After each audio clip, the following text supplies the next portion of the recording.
So I was on Wall Street. And every day when I'm on Wall Street, I'm in the bank accounts of millionaires and billionaires. So I'm seeing where they shop, where they live, travel, what they invested in. And I felt like I was on the wrong end of the table. And when I would go back home to Philly, where I'm from, I'm making six figures, but like I don't have at least 25 million.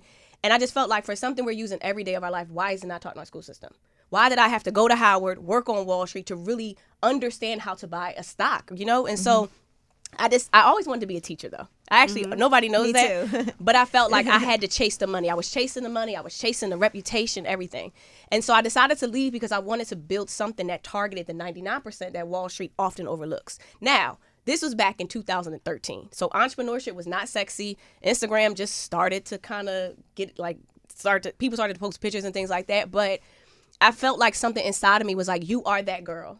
You are able to translate this Wall Street knowledge, bring it to these everyday people, but you understand Wall Street and you understand how they feel. Because I didn't grow up with rich parents. Like we grew up middle class. My family bought stocks because I opened their investment accounts. I funded their accounts. So when I left Wall Street, I had $30,000 when I quit. So I'm rich and I'm never wearing stockings again. And I'm just like, I'm going to figure this thing out, right? But I had this idea and I made up this word, right, called Empify, because I really wanted to shift our mindset. Because building wealth is not just about, hey, let me teach you what a stock is, because you have the information on the internet.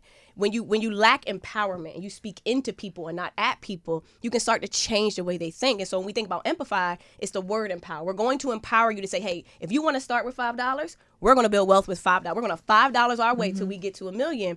But when you start to empower people and you give them education, it changes them, which is where Modify comes from. So I had this big vision. I'm going to change the world. I don't know how. I just know why. And it's going to be Ashley Fox.